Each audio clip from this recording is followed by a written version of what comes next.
তো আজকে আমরা জানবো আসানসোল জংশন থেকে বর্ধমান জংশন পর্যন্ত যে কটি স্টেশন পড়ে সেই স্টেশনগুলির নাম। তো বেশি দেরি না করে চলুন তাড়াতাড়ি আমরা স্টেশনগুলোর নাম জানি। তো আসানসোল বর্ধমান যাত্রার এই স্টেশনটি হলো প্রথম স্টেশন।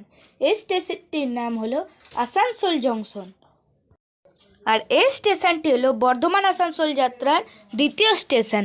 এই স্টেশনটির নাম হলো কালীপাহাড়ি। এই স্টেশনটি হলো আসানসোল বর্ধমান যাত্রার তৃতীয় স্টেশন। আর এই স্টেশনটির নাম হলো রানীগঞ্জ। আর এই স্টেশনটি হলো আসানসোল বর্ধমান যাত্রার চতুর্থ স্টেশন। আর এই স্টেশনটির নাম হলো অন্ডাল জংশন। আর এই স্টেশনটি হলো আসানসোল বর্ধমান যাত্রার পঞ্চম স্টেশন। আর এই স্টেশনটির নাম হলো ওয়ারিয়া। আর এই স্টেশনটির পাশে আছে স্পঞ্জ আয়রনের কারখানা।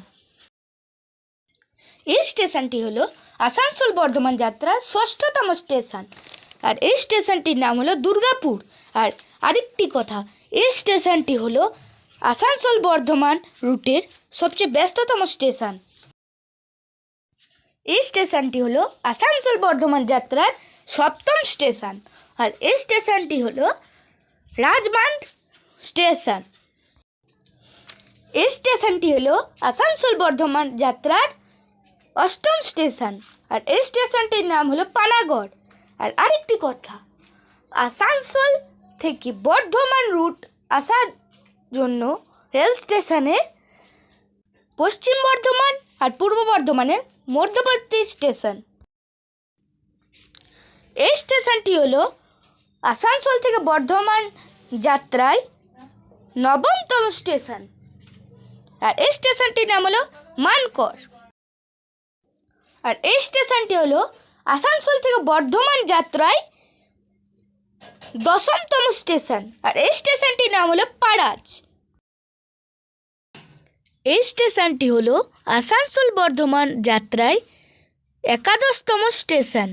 এই স্টেশনটির নাম হলো গলসি। এই স্টেশনটি হলো আসানসোল বর্ধমান যাত্রায় দ্বাদশতম স্টেশন। কিন্তু এই স্টেশনটিতে সব ট্রেন দাঁড়ায় না, কারণ এই স্টেশনটি হলো একটি হল্ট স্টেশন। আর এই স্টেশনটি হলো পূর্ব বর্ধমানের একটি হল্ট স্টেশন। আর এই স্টেশনটির নাম হলো ঈশানচণ্ডী হল্ট স্টেশন।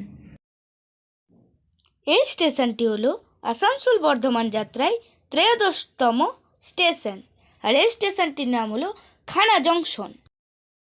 এই স্টেশনটি হলো আসানসোল বর্ধমান যাত্রায় চতুর্দশতম স্টেশন। আর এই স্টেশনটির নাম হলো তালিত। আর এই স্টেশনটি হলো আসানসোল বর্ধমান যাত্রায় পঞ্চদশতম এবং শেষ স্টেশন।